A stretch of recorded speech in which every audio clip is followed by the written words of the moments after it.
Te rogamos en esta noche, Señor, que tú bendigas a nuestras esposas, a nuestras madres, a nuestras hijas, a nuestras hermanas, a nuestras compañeras de milicia en el Evangelio, a cada una de las mujeres que conforman nuestra familia, nuestra comunidad adventista, la iglesia de Peniel, que tú las bendigas abundantemente. Rogamos que tu Espíritu Santo sea con Yasmín en esta noche y que ella trace tu palabra con el poder de lo alto. Rogamos, Señor, también que perdones nuestras faltas. Te lo pedimos en el nombre de Jesús. Amén.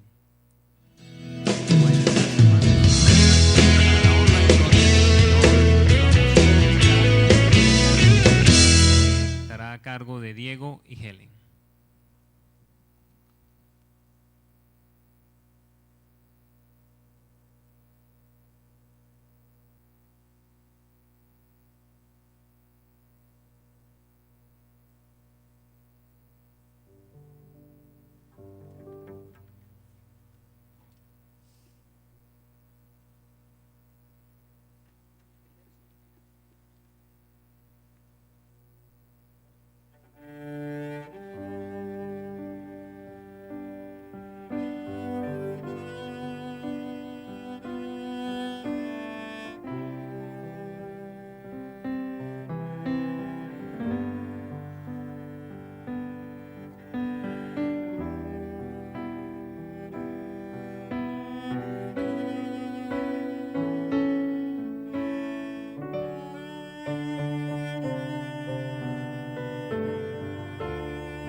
Bueno, buenas noches. Dios los bendiga. Gracias a todos por asistir a la casa de Dios en esta noche. Gracias también a David y a Helen por Sublime Gracia, ¿no? Sublime Gracia tiene una historia muy linda. John Newton lo escribió hace más de 200 años, era un inglés. Y su madre era una mujer piadosa, pero él fue un marinero y durante muchos años, dice la historia, fue un hombre depravado. Fue secuestrado, casi llegó al suicidio, pero Dios lo salvó y él escribe ese poema, porque es un poema, Sublime Gracia. Años después sacan la melodía y es una de las canciones cristianas más conocidas, Amazing Grace, sorprendente o asombrosa gracia, y nosotros la conocemos como Sublime Gracia. Gracias a ustedes por haberlo entonado, es un himno que me gusta muchísimo. Vamos a inclinar el rostro y vamos a orar para abrir la palabra. Oremos. Querido Dios, te damos gracias por permitirnos estar aquí en tu casa de oración. Permítanos al abrir tu palabra que tu Espíritu Santo nos dirija, que sea Él el que siempre nos revele las verdades eternas y nos ayude a vivirlas. Te lo pedimos en el nombre de nuestro Señor Jesucristo. Amén. Bueno, vamos a abrir la Biblia en Mateo capítulo 25 y vamos a leer el versículo. Para los que llevan anotaciones, ayer se llamaba Parábola de la moneda perdida, 2 puntos, buscad y hallaréis. Hoy, la parábola de hoy es la parábola de las 10 vírgenes, 2 puntos, velad y esperad, para los que están anotando. Entonces vamos a leer la parábola de las 10 vírgenes que está en Mateo capítulo 25, desde el versículo 1 hasta el versículo 13, y luego vamos a dejar que sea el Señor que nos muestre estas verdades lindas que están en esta parábola. Versículo 1 de Mateo 25. Entonces el reino de los cielos será semejante a 10 vírgenes que tomando sus lámparas salieron a recibir al esposo. 5 de ellas eran prudentes y 5 insensatas. Las insensatas tomando sus lámparas no tomaron consigo aceite, mas las prudentes tomaron aceite en sus vasijas juntamente con sus lámparas. Y tardándose el esposo, cabecearon todas y se durmieron. Y a la medianoche se oyó un clamor: aquí viene el esposo, salid a recibirle. Entonces todas aquellas vírgenes se levantaron y arreglaron sus lámparas. Y las insensatas dijeron a las prudentes: danos de vuestro aceite, porque nuestras lámparas se apagan. Mas las prudentes respondieron diciendo: para que no nos falte a nosotras y a vosotras, id más bien a los que venden y comprad para vosotras mismas. Pero mientras ellas iban a comprar, vino el esposo, y las que estaban preparadas entraron con él a las bodas y se cerró la puerta. Después vinieron también las otras vírgenes diciendo: Señor, Señor, ábrenos. Mas él respondiendo dijo: de cierto os digo que no os conozco. Velad pues, porque no sabéis el día ni la hora en que el Hijo del Hombre ha de venir. A ninguno de nosotros los cristianos nos gusta cuando escuchamos no os conozco en la Biblia. O sí, ¿a quién le gusta? No, a mí no me gusta. Cuando siempre que hay una historia, Jesús dice: no os conozco, apartaos de mí, hacedores de maldad. En aquel día les diré: no os conozco. Es una frase fuerte y es una frase dolorosa para aquellos que conocemos el camino del Señor y queremos y pretendemos estar en Él. Es muy dolorosa, pero Jesús dice que va a haber un día donde Él mismo le va a decir a un grupo de personas, y según la Biblia es un grupo grande: no os conozco. La parábola de las 10 vírgenes nos muestra 2 grupos. Y casi todas las historias de Jesús nos muestran 2 grupos. Aquí en el versículo 2 dice, por ejemplo, que habían 5 prudentes y 5 insensatas. Bueno, ¿cuál era el problema de las vírgenes insensatas? ¿Cuál era el problema de las vírgenes insensatas según la parábola? Que no hicieron provisión, ¿qué más? Que no se prepararon. ¿Alguien más dice algo? ¿Saben cuál era el problema de ellas? Que eran insensatas. O sea, el ser es la causa. El no prepararse, el no visionar, el no estar preparada son las consecuencias de ser insensato. A veces nosotros nos enfrascamos siempre en lo que debemos hacer, pero realmente Dios está preocupado por qué seamos. Siempre Dios está pendiente y dice: dame, hijo mío, tu corazón. El Señor quiere que nosotros seamos cristianos, que lo seamos. Y ese es un punto central que cuesta a veces que lo entendamos. El tema de estas mujeres es que ellas eran insensatas. ¿Y quién es una persona insensata? ¿Quiénes son los insensatos? Sinónimos de insensato. En la Biblia dice que son necios, fatuos, ¿sí? Aunque la Biblia dice que nadie debemos decirle ni necio ni fatuo, pero que no lo digamos no significa que no hayan, ¿verdad? No debemos decirlo, pero la Biblia dice que ellas eran insensatas. ¿Ustedes recuerdan a alguien que le hayan dicho que era una insensata? ¿En la Biblia? ¿Se acuerdan? ¿Sí? Job, ¿cómo le dijo a su esposa? ¿Como una mujer qué? Sí, algunas versiones dicen fatua, otras dicen necia, otras dicen insensata, depende de la versión, pero el sinónimo es el mismo.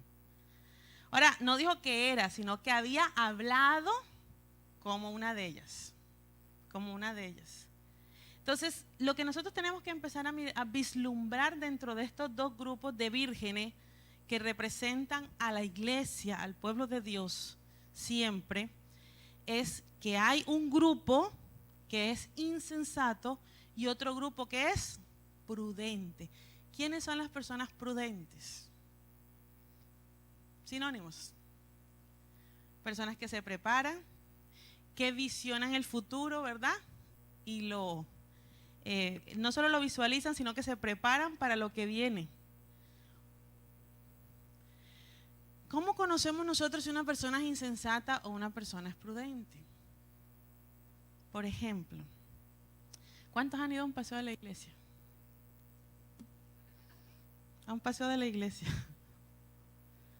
¿Sí?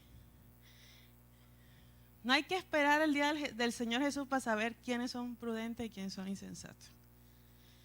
Las prudentes dicen: voy a llevar comida además porque siempre hay un insensato que no lleva. ¿O no? Siempre, las prudentes llevan, las vírgenes. Y las vírgenes insensatas: no, yo voy con las manos porque yo soy el que más voy a comer. Porque siempre llevan. Y yo aquí estoy para comer. Ahí está insensato. Entonces la gente dice: ay no, pero terminó comiendo. Bueno, pero en esta historia no recibió lo que estaba esperando. Y allí, en esas pequeñas cosas, se comienzan a ver los prudentes o las prudentes y los insensatos.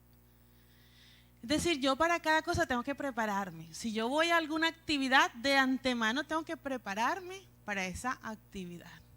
Insensato, tienes un examen mañana y no estudiaste. No, ¿y saben qué es lo peor? Ay, es que estaba cantando en la iglesia. Espíritu Santo, acuérdame. ¿Qué te va a acordar si no estudiaste? El Espíritu Santo no sopla exámenes. Insensato. Entonces, sí hay unas características de antemano que nos van mostrando si somos prudentes o somos insensatos. Y eso es lo que el Señor quiere que nosotros empecemos a vislumbrar. Que en nuestra vida nosotros no podemos llevar una vida de insensatez. El Salmo 5:5 dice que al Señor no le gusta mirar a los insensatos. No les gusta. Al Señor le gustan los justos, los prudentes, los sabios. Y como hijos de Dios nosotros debemos ser todos eso. Prudentes, sensatos. Y el Señor quiere que nosotros vislumbremos en nuestra vida cristiana las cosas. Miren, una de las cosas que nosotros tenemos como cristianos adventistas hermoso son nuestras doctrinas. ¿Cuántas doctrinas tenemos en la iglesia? ¿Cuántas doctrinas tenemos en la iglesia? 6. Doctrinas tenemos 6. 28 son las creencias. ¿Sí? De esas 6 doctrinas se desarrollan nuestras 28 creencias, ¿verdad? Y nosotros tenemos que saber en quién hemos creído. Y tenemos que asentarnos en la palabra de Dios. Nosotros somos un pueblo especial, un pueblo proféticamente escogido para este tiempo del fin, con unas características específicas y con un mensaje específico el cual dar. Y nosotros debemos ser prudentes en el conocimiento que el Señor nos ha dado. Porque Dios nos ha dado como pueblo una tremenda luz. El sábado que salí con mi hija de aquí, después de la Santa Cena, que nos fuimos. Salimos a la esquina y cogimos un taxi. Mi esposo estaba en Santa Marta con los niños porque el abuelito de mis hijastros está enfermito también y estaban allá. Entonces yo me vine con el pastor, pero ellos iban a quedar un tiempo más, iban para Maranata. Y cogimos el taxi. Y cuando yo estaba en la esquina, cojo el taxi y le digo, ay Señor, dame un taxi rápido. Y ¡bum! Llegó enseguida. Y yo me siento y el taxista es un muchacho, no pasa de 25, 26 años, no le pongo más. Y el muchacho, bueno, ¿para dónde va? Y le dije, voy. Le dije, para Boston. Y entonces el muchacho llega y me dice, ven acá, que hay ahí un grado, un matrimonio, porque están elegantemente vestidos. Salíamos de la Santa Cena y nos veíamos como muy bonitos, ¿verdad? Entonces le dije, no estábamos ni en un grado ni en un matrimonio, estábamos en la iglesia, adorando a Dios. Nosotros somos cristianos adventistas del séptimo día. Y entonces me dice el taxista inmediatamente, mi abuelo fue adventista del séptimo día. Pero él conoció el adventismo ya, sí señor, pero mi abuela era pentecostal. Y se enfrascaban ellos ahí en unas discusiones impresionantes. Yo me acuerdo el tema del cerdo, me decía. Ven acá y empezamos a hablar. Y empezó a preguntarme, ¿cuál era el personaje ese que el Señor le dijo que matara al cerdo y se lo comiera? Y entonces empezamos a tocar el tema y le expliqué lo de Pedro y el lienzo. Y empezó a hablarme de Jesús, si era Dios único, porque tenía una confusión. Y empezamos todo el camino hasta que llegamos hablando. Y traté de hablar lo más rápido posible porque el tiempo era corto. Lo invité a la campaña, esperemos en el Señor, si el Señor quiere traerlo. Yo le dije, aquí estás invitado, y lo trajimos.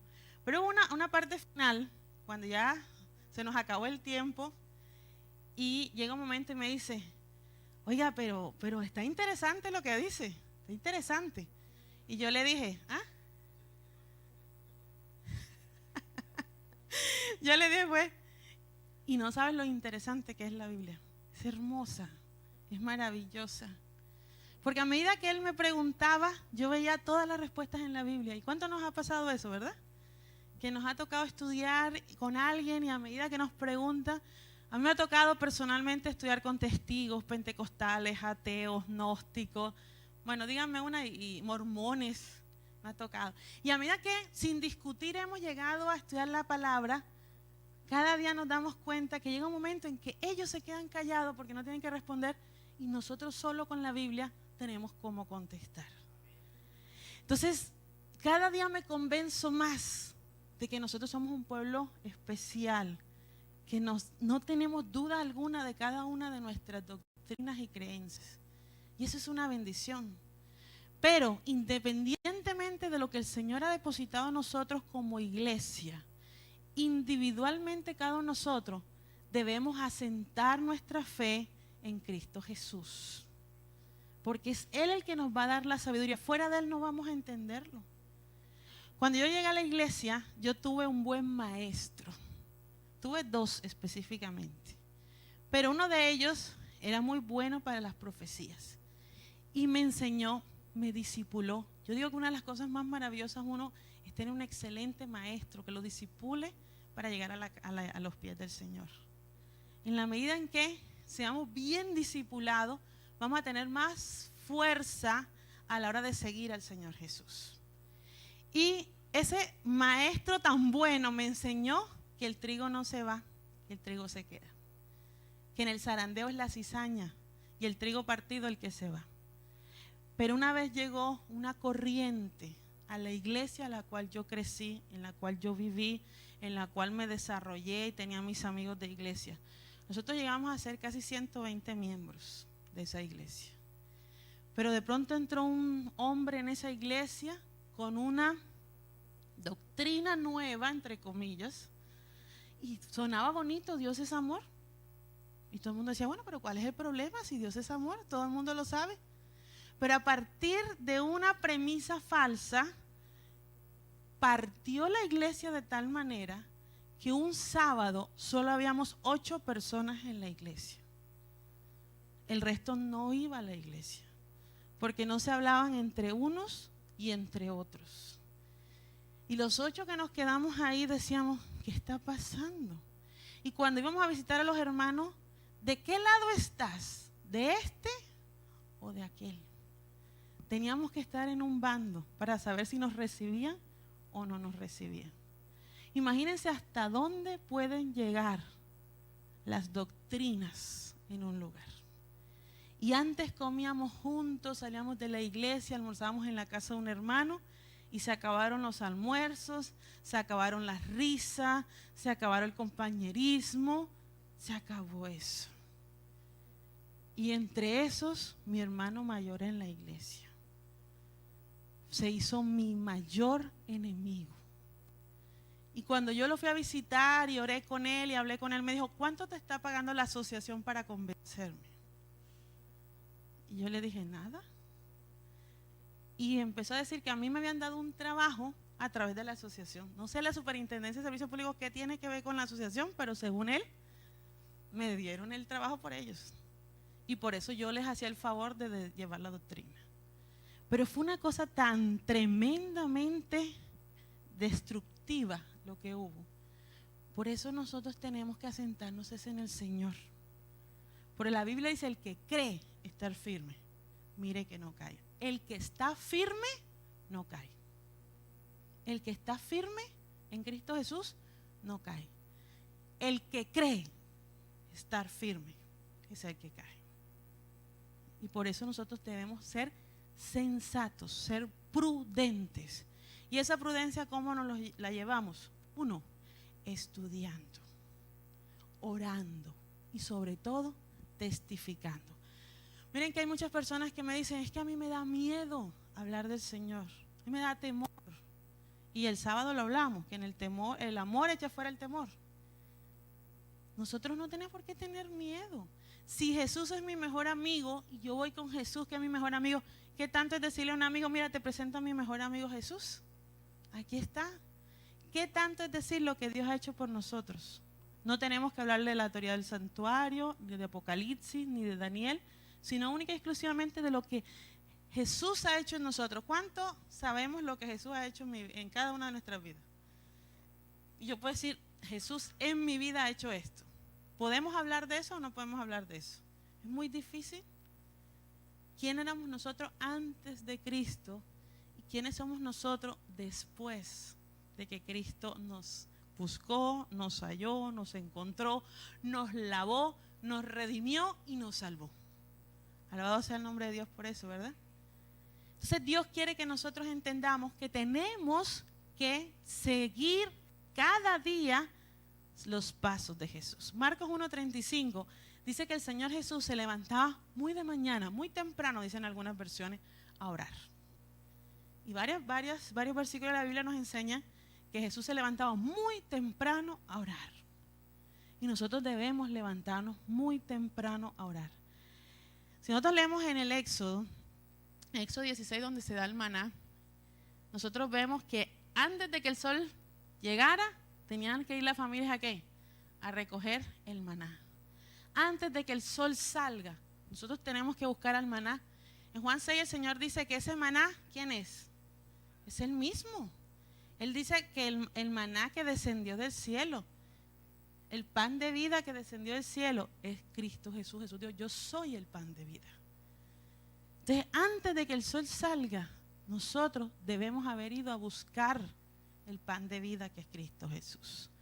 Pero somos muy insensatos cuando salimos de nuestra casa sin ese pan de vida. Somos insensatos o nos comportamos como insensatos. Y el Señor nos dice, por favor, tome su lámpara. Vámonos a Mateo 25. Y el versículo 3 dice, las insensatas tomando sus lámparas no tomaron consigo ¿qué cosa? Aceite. Mas las prudentes tomaron aceite en sus vasijas juntamente con sus lámparas. Ayer hablamos que la palabra de Dios es la lámpara. Lámparas a mis pies tu palabra y lumbreras a mi camino. Salmo 119, 105. Entonces, la lámpara siempre representa ¿qué? La palabra de Dios. ¿Y qué representa el aceite? El Espíritu Santo. Por ejemplo, cuando cita Isaías Jesús en Lucas 4:18, dice que el Espíritu Santo está sobre mí y me ha ungido. ¿Recuerdan? ¿Para qué lo ungió el Señor? Para llevar las buenas nuevas, para sacar a los presos de su encarcelamiento, y a los pobres, y bueno, una cantidad de cosas que es lo que después le dice a Juan el Bautista, que es lo que él hace. Pero el óleo que se derramaba en la antigüedad sobre los profetas, sobre los sacerdotes, representa la unción, es decir, representa el Espíritu Santo de Dios. Yo no puedo estudiar la palabra sin pedirle al Espíritu Santo que sea Él que me haga entender lo que el Señor escribió. Porque es el Espíritu Santo quien inspiró a los profetas y es el Espíritu Santo el que me revela la palabra de Dios. Por eso no es un libro común y cualquiera, no lo es. Es un libro maravilloso porque es la palabra de Dios. ¿Cuántos decimos amén? Esta es la palabra. ¿Creemos que es la palabra de Dios? Y esta palabra de Dios no la podemos entender sin el Espíritu Santo. No podemos. Es un libro histórico, es un libro normal, un libro bonito, pero hasta ahí. Pero ¿cuántas veces no hemos leído de pronto un capítulo, una historia, y al tiempo volvemos a leerlo y encontramos algo que no habíamos entendido o que no habíamos visto la primera vez que lo leímos? Y la podemos haber leído 5 o 6 veces y la 7ª vez lo volvemos a leer y decimos, oiga, ¿y esto? Es otra cosa. Por eso el Señor dice que son odres viejos y odres nuevos. Es decir, hay tesoros viejos y tesoros nuevos, perdón. Hay cosas que nosotros aprendemos que ya las sabemos, pero cuando volvemos a leerla, ¿no hay algo nuevo que Dios nos habla? ¿No hay algo nuevo que el Señor nos quiera hablar aquí? Sí lo hay. Esto no es un libro antiguo, no es un libro obsoleto, es un libro que tiene vida. Porque el Señor dijo que aquí está Él. Y Jesús está vivo, Jesús no está muerto. Y esa es una palabra viva. Había una película hace muchos años 80 por allá, que era La historia sin fin. Yo no sé si alguien se vio esa película alguna vez, de un niño que iba a una biblioteca, ¿sí? Yo me la vi hace muchos años. Pero me acordé ahorita porque en esa biblioteca, al final encuentro un libro que está vivo y a través de él hay una historia que él va contando. Se llama La historia sin fin. Pero hay una parte donde él ve un libro y dice, ¿y ese libro cuál es? Y el bibliotecario, ¿qué le dice? ¿Alguien que se acuerda de esa película, no? Y el bibliotecario, está el libro y el bibliotecario le dice, no, ese libro es peligroso. Y le dice, ¿y ese libro cuál es? Y le dice, la Biblia. ¿Y por qué es peligroso? Porque está vivo. Las personas que lo leen nunca vuelven a ser las mismas. Imagínense, una película secular y nos dice eso. Es impresionante. ¿Pero es un libro que está vivo o no es un libro que está vivo? Es un libro que está vivo. Porque la persona que la lee con la unción del Espíritu Santo nunca va a volver a ser la misma. Yo me acuerdo de un jefe de cierta empresa que una vez hablaba conmigo y me decía, él es guatemalteco, estábamos en una reunión y él me decía, él es cristiano hoy en día, y él me decía, mira, yo no asistía a ninguna iglesia y yo era un bebedor social, donde iba tomaba, no había día que no tomara, tomaba que por esto, tomaba por aquello, bueno, tenía problemas en mi casa, le era infiel a mi esposa y a mí me parecía la cosa más normal del mundo.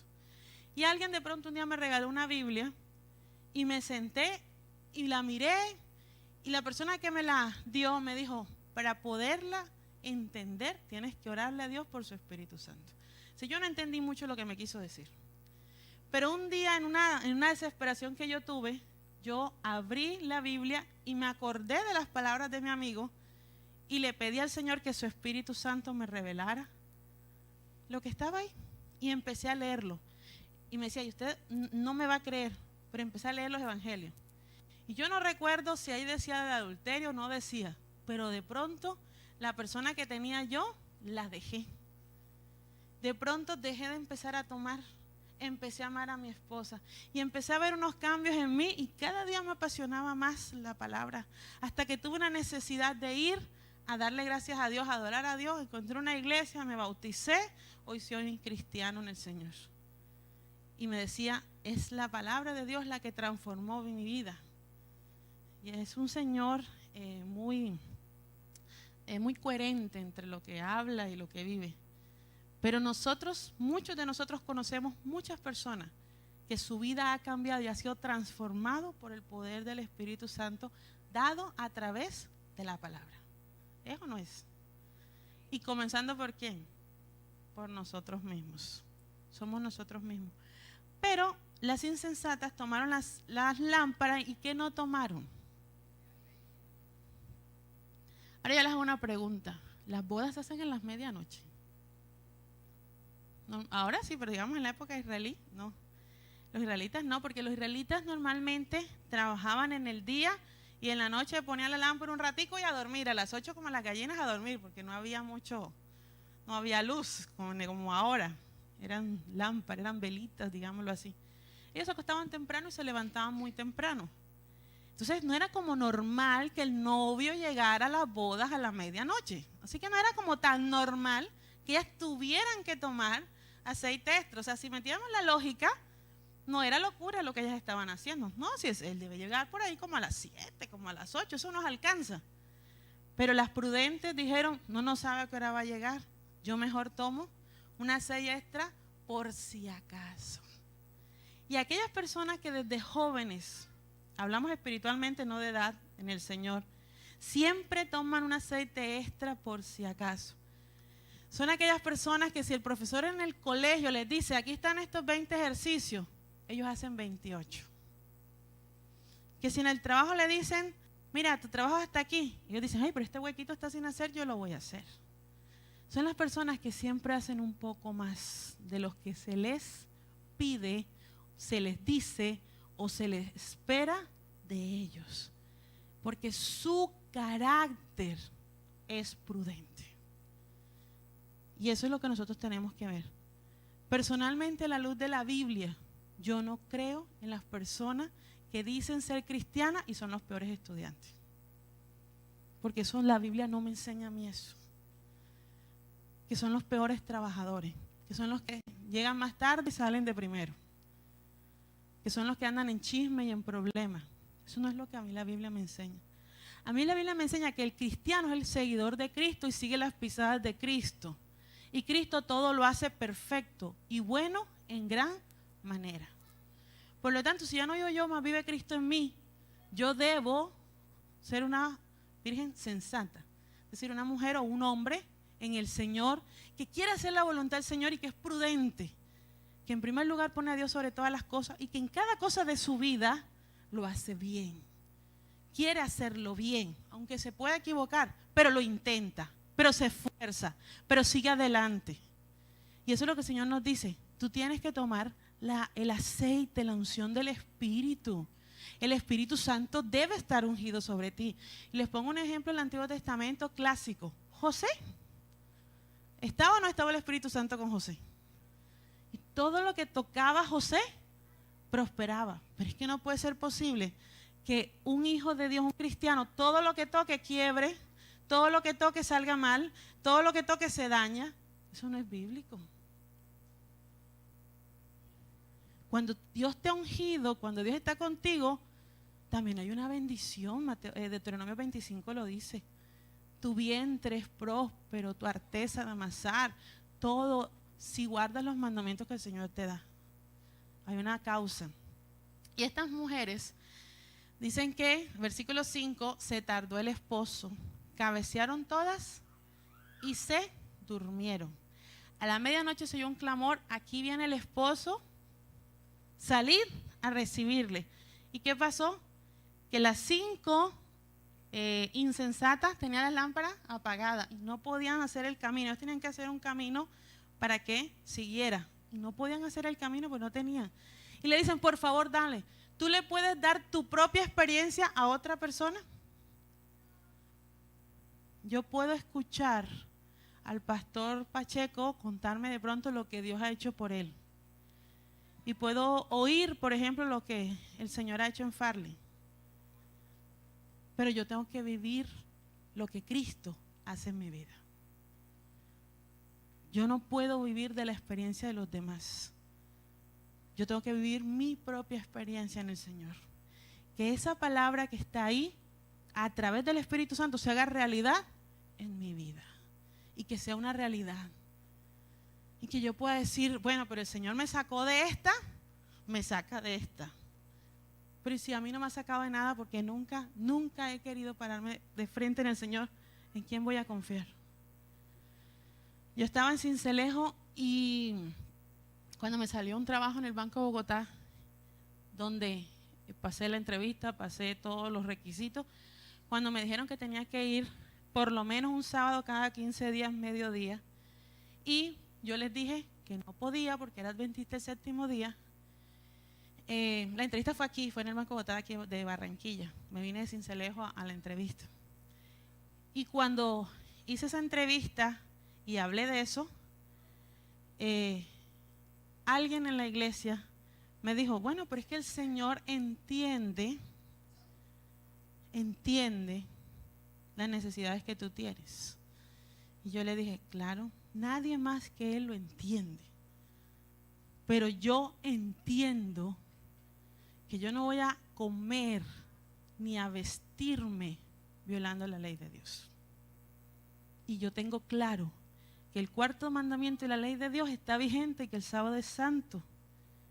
Y yo no puedo violar el mandamiento porque para mí esa luz está clara. Y no solamente eso, sino que uno llega a la familia de uno, ¿no? Que es la que más le llega. Y va a decir, bueno, pero es que mira esa oportunidad que Dios te dio. Mira lo que el Señor te abrió y tú te niegas. Yo le dije, no, es Dios. Porque Dios no hace milagros incompletos. Y Dios no te va a dar algo en contra de su propio mandamiento. El Dios que yo conozco en la Biblia no es así. Dios me va a dar algo completo. Y Dios me lo va a dar maravilloso. ¿Cuántos creemos eso? Y hay algo, hermanos, que nosotros como cristianos siempre debemos creer que es en la palabra de Dios. Adán y Eva nunca vieron crear a Dios algo. ¿Qué vieron crear a Dios? Díganme algo. Adán se despertó, miró y el Señor le dijo, yo hice todo esto. Mira, yo lo hice. Pero Adán fue lo último. Y cuando iban a crear a Eva, ¿qué pasó? Durmió Adán. Y de pronto salió Eva. Y Dios le dijo, Eva, tú saliste de la costilla de este hombre. Adán, esa es tu esposa, o sea, esa es la mujer que yo saqué de tu costilla. Pero solo creyeron por la palabra de Dios. De vista nada. Por eso Satanás le dice a hecho serpiente, con que Dios os ha dicho, ¿verdad? Que Dios les había dicho muchas cosas, ¿no? Dios os ha dicho que de todo árbol del huerto podrás comer, pero del árbol de la ciencia del bien y el mal no comerás. Aunque Él dijo, con que no de todo árbol comerás. Tergiversó las palabras. Pero Adán y Eva no vieron nada. Y yo siempre he dicho, bendito el Señor, porque nosotros los que esperemos como las vírgenes sensatas y prudentes y nos vayamos con el Señor, veremos la recreación de la tierra. Ya no va a ser por fe como Adán, ni por fe como ahora, que no hemos visto todo lo que la Biblia nos dice en la historia, pero sí vamos a ver cómo Dios recrea el mundo, cómo hace los cielos nuevos y las tierras nuevas, y vamos a ver que es verdad, que es real. Pero antes de eso, en esta tierra, en nuestra vida personal, con la unción del Espíritu Santo, nosotros vamos a ver el milagro de Dios en nuestra vida. Y nosotros tenemos que creerle al Señor cuando nos dice que hay unas vírgenes sensatas que van a entrar. Versículo 10. Pero mientras ellas iban a comprar, hablando de las vírgenes insensatas, vino el esposo. Y las que estaban, ¿cómo? ¿Qué dice su versión? Preparadas. Las que estaban preparadas entraron con él a las bodas y se cerró la puerta. Bueno, eso tiene una parte histórica, pero trayéndolo a nuestros días, ¿la puerta de la gracia se va a cerrar? ¿Algún día? Algún día se va a cerrar. Pero todavía hay gracia, ¿verdad? Alabado sea el nombre de Dios. Pero debemos prepararnos. Tenemos que prepararnos. Tenemos que vivir a la luz de lo que vamos recibiendo. No como me dijo una vez un joven, me dijo, hermana, yo no estudio y casi no leo la Biblia porque como dicen que entre más uno sepa, más es juzgado. Entonces, entre menos sé, mejor. Y yo le dije, de entre manos ya por tus palabras fuiste juzgado. Porque es que nosotros no nos vamos a perder por creer una mentira. Por eso no nos vamos a perder. La Biblia es clara.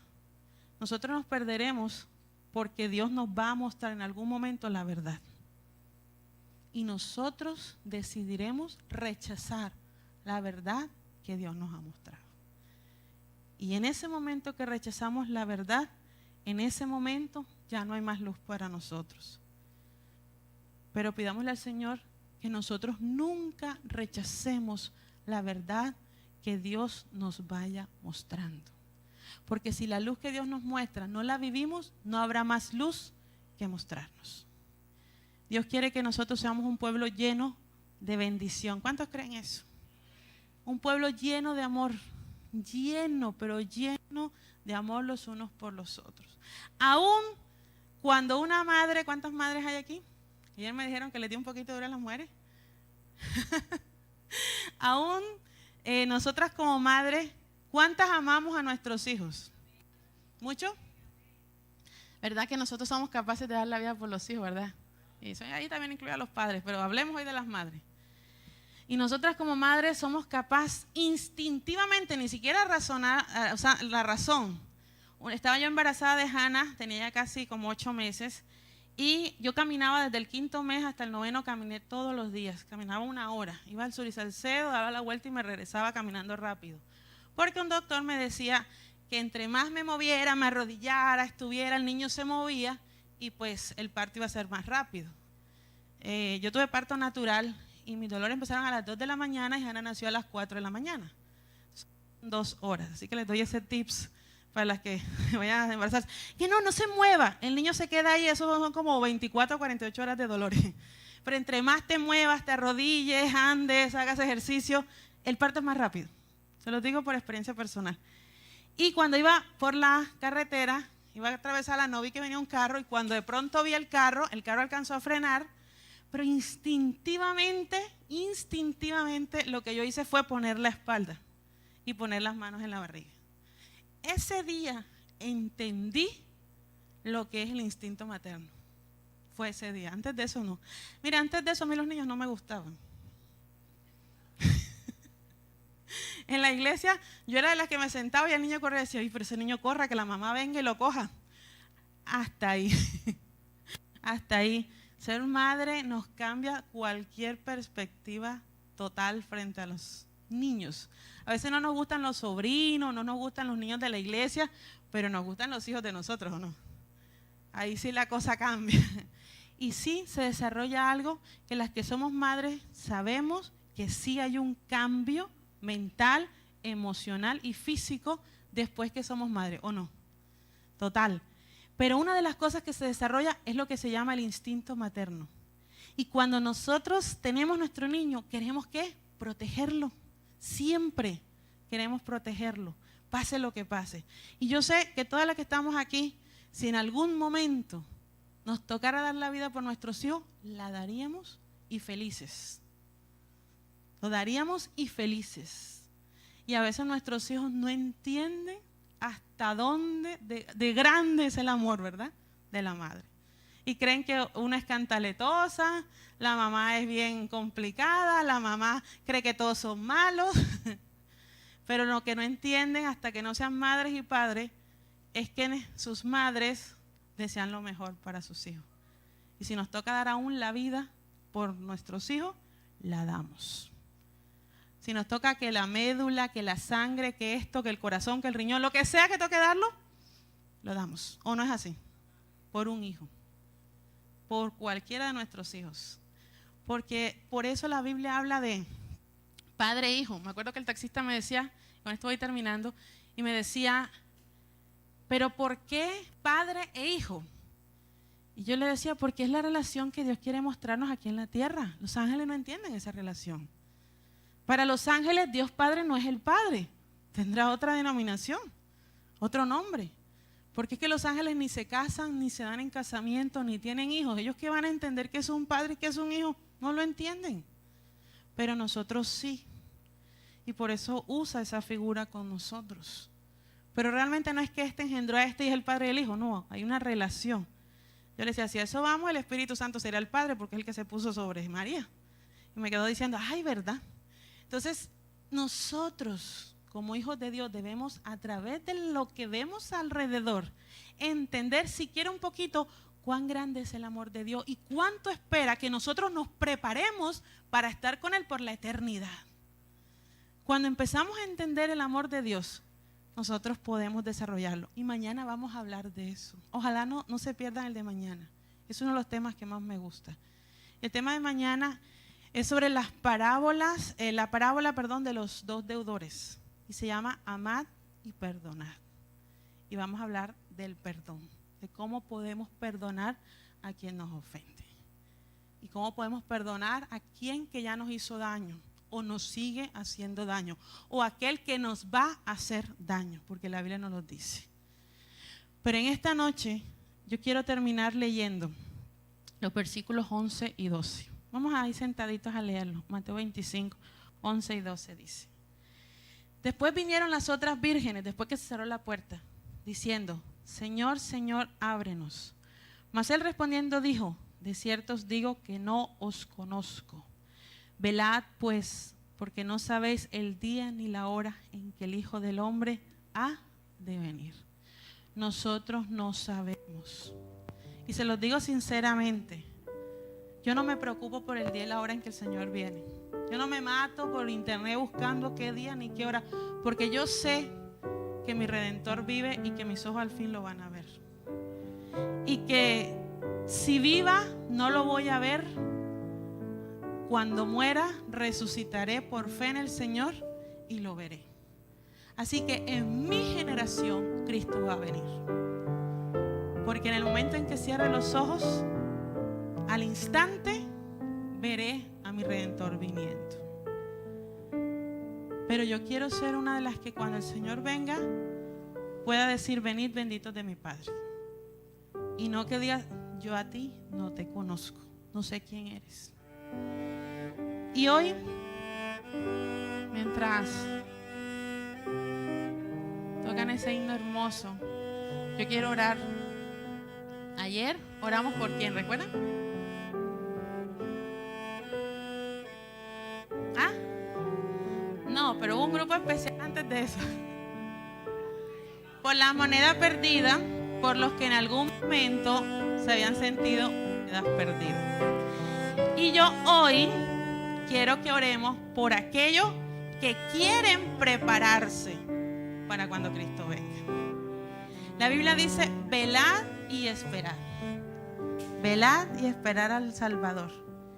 ¿Quiénes se quieren preparar en el Señor para ser una virgen sensata y prudente, que cuando el Señor venga los haya haciendo así?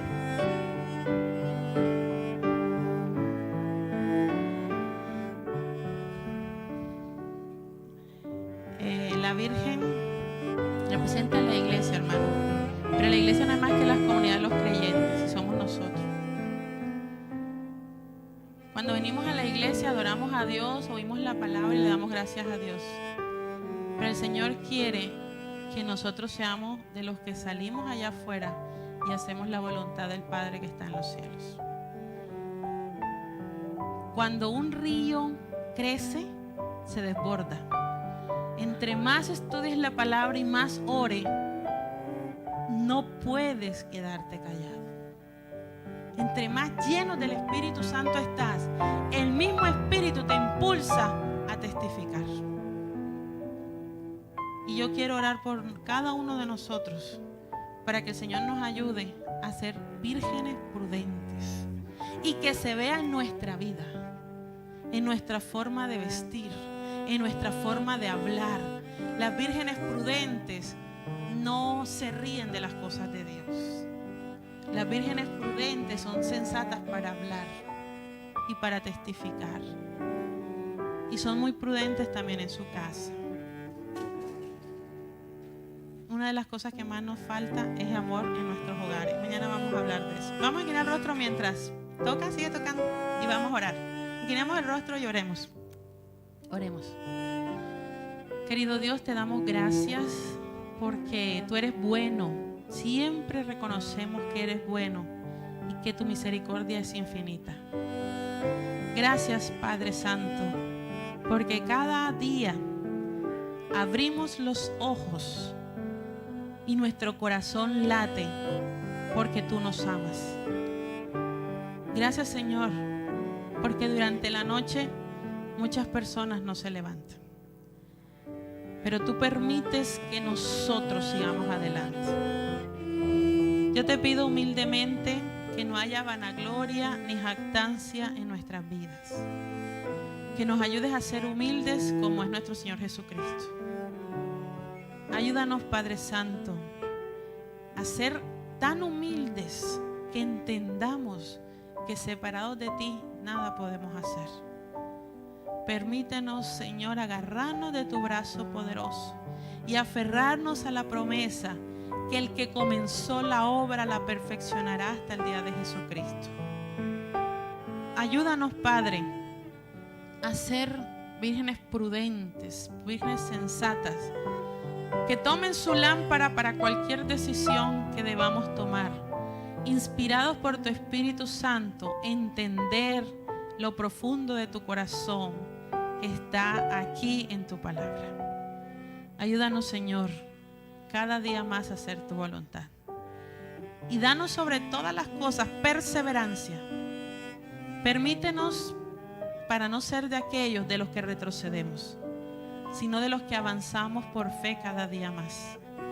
Ayúdanos cada día, Padre, a ponerte a ti en primer lugar.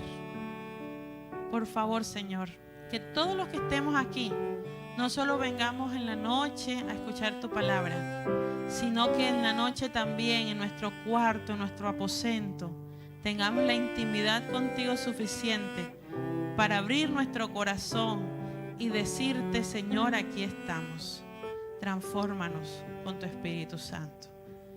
Danos la fuerza para, como el Señor Jesús en esta tierra se levantaba muy temprano a buscar tu presencia, Padre, nosotros tengamos el mismo sentir que hubo en Cristo Jesús y podamos levantarnos temprano para recibir la unción y el bautismo de tu Espíritu Santo diario. Permítenos abrir la lámpara cada mañana y que tú nos unjas con el óleo para salir a la vida diaria, sellados en salvación, para buscar almas que están perdidas. En tus manos nos encomendamos, Señor, para ser testigos fieles hasta que el Señor Jesucristo venga por segunda vez con poder y gran gloria, en las nubes de los cielos con los santos ángeles. Te lo pedimos, Señor, especialmente en esta noche, en el nombre y por los méritos de Cristo Jesús. Amén.